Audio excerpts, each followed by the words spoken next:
श्री स्वामी समर्थ आपले चॅनल भक्तिभवनमध्ये तुमचे सहर्ष स्वागत आहे.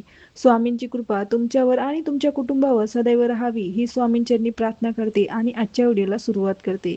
मंडळी, यंदा 29 जुलै 2026 ला गुरुपौर्णिमा आहे आणि सर्व दत्त भक्त गुरुपौर्णिमा, दत्त जयंती या दिवसाची खूप आतुरतेने वाट बघत असतात.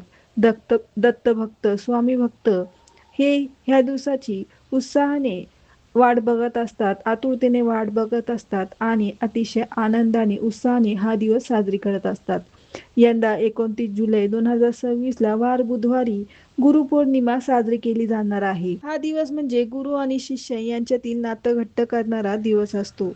म्हणूनच आपण या गुरुपौर्णिमेचे औचित्य साधून आपण त्यांच्या प्रति कृतज्ञता व्यक्त करण्यासाठी आपण ह्या दिवसात गुरुपौर्णिमेच्या निमित्त आपण काही पारायणे करायचे असतात. आपण ह्या गुरुपौर्णिमेनिमित्त 7 दिवसाचे पारायण, 3 दिवसाचे पारायण किंवा 21 दिवसाचे पारायण देखील करू शकतो.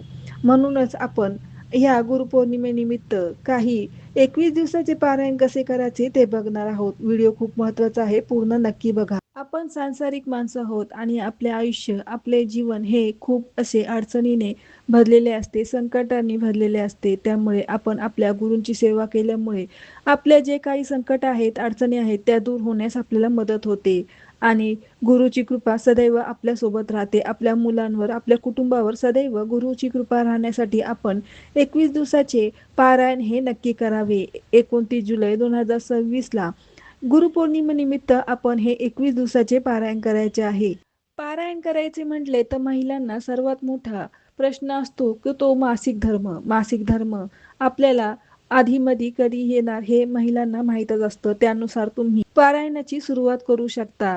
जर का गुरुपौर्णिमेपर्यंत जर का पारायण पूर्ण झाले नाही तरी आपण नंतर देखील ते पारायण पूर्ण करू शकतो. 29 जुलै नंतर पारायण कंटिन्यू चालले 3-4 दिवस तरी चालते. ज्यांना 9 जुलैच्या आधी जरी पारायणास सुरुवात करायची असेल तरी ते करू शकतात. मासिक धर्म हा तुम्हाला माहीत असतो कधी येणार आहे, त्याच्यानुसार तुम्ही पारायणाला सुरुवात करावी. पण ह्या गुरुपौर्णिमेच्या निमित्त आपण पारायण नक्की करावे. आपल्या ज्या काही अडचणी आहेत, आपल्या ज्या काही इच्छा आहेत त्या स्वामींना सांगून, दत्त महाराजांना सांगून आपण पारायणाला सुरुवात करावी. मंडळी बघा, तुम्हाला जर का 21 दिवसाचे पारायणाला सुरुवात करायची असेल तर तुम्ही 9 तारखेपासून सुरुवात करू शकता. 9 तारखेपासून ते 29 जुलैपर्यंत तुमचे पारायण हे पूर्ण होत असेल तर ते तुम्ही नक्कीच करावे. त्याच्यानंतर पुढेही कंटिन्यू जरी 2-3 दिवस झाले तरी काहीही हरकत नाही. स्वामी महाराज, गुरु महाराज हे आपले माऊली आहेत, आपले सर्व काही आहेत. आपण त्यांना गुरु मानलेले आहेत आणि गुरु म्हणजे सर्व काही असतं. गुरु ब्रह्मा, गुरु विष्णू, गुरु देव महेश्वरा, गुरु साक्षात परब्रह्म तस्मै श्री गुरु नमः असे म्हणत आपण पारायणाला सुरुवात करावी. कोणत्याही कार्यासाठी तुम्ही ही सेवा करत आहात हे महाराजांना सांगावे, संकल्प करावा आणि तुम्ही पारायणाला सुरुवात करावी. पारायण सुरू करण्याआधी तुम्ही 1 नारळ, खडीसाखर आणि एखादे गुलाबाचे फूल घ्यावे. कुठल्याही दत्त मंदिरात, मठात, केंद्रात जाऊन ते अर्पण करावेत. महाराजांना विनंती करावी की हे मी जे पारायण करत आहे, कुठल्या कार्यासाठी करत आहे ते सांगावे आणि ते निर्विघ्नपणे पूर्ण व्हावे अशी विनंती करावी आणि तुम्ही घरी येऊन पारायणाला सुरुवात करावी. तुम्ही या 21 दिवसात स्वामी चरित्र सारामृताचे पारायण करणार आहात हे स्वामी महाराजांना सांगावे आणि तुम्ही ह्या पारायणाला सुरुवात करावी. स्वामी चरित्र सारामृताचे पारायणाचा अनुभव तुम्हाला आल्याशिवाय राहणार नाही. 21 दिवसाचे पारायण तुम्हाला करायचे असेल तर तुम्ही 9 जुलैपासून सुरुवात करू शकता आणि जर का तुम्हाला 7 दिवसाचे पारायण करायचे असेल तर तुम्ही 23 जुलैपासून सुरुवात करू शकता. ते 29 जुलैपासून पूर्ण होईल. आणि जर का तुम्हाला 3 दिवसाचे पारायण करायचे असेल तर तुम्ही ते 27, 28, 29 असे 3 दिवसात तुम्ही एक पारायण करू शकता. बघा मंडळी, गुरुपौर्णिमेनिमित्त पारायण जरी तुम्हाला करायला जमले नाही तर तुम्ही तारक मंत्र रोज 11 वेळा तरी नक्की म्हणावा. तारक मंत्र हा तुम्ही सकाळ, दुपार, संध्याकाळ तिन्ही वेळेस देखील बोलू शकता किंवा तुम्हाला जसे वेळ भेटेल तसे तुम्ही दिवसातून एकदा तरी तारक मंत्र 11 वेळा नक्कीच बोलावा.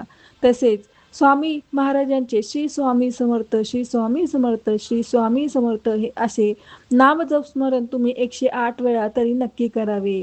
तसेच तुम्ही या गुरुपौर्णिमेनिमित्त तुम्ही गुरुचरित्राचा 14वा अध्याय, गुरुचरित्राचा 18वा अध्याय देखील तुम्ही वाचू शकता.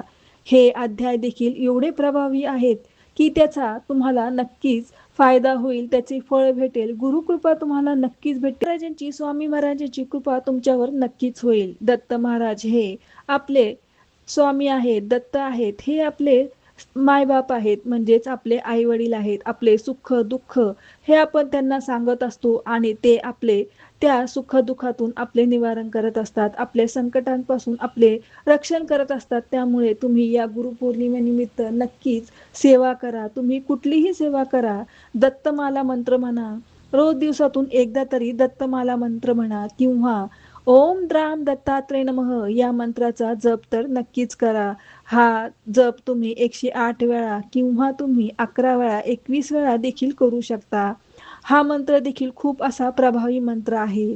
तसेच तुम्ही गुरुचरित्राचा 14वा अध्याय, गुरुचरित्राचा 18वा अध्याय देखील तुम्ही या गुरुपौर्णिमेनिमित्त नक्कीच वाचावा.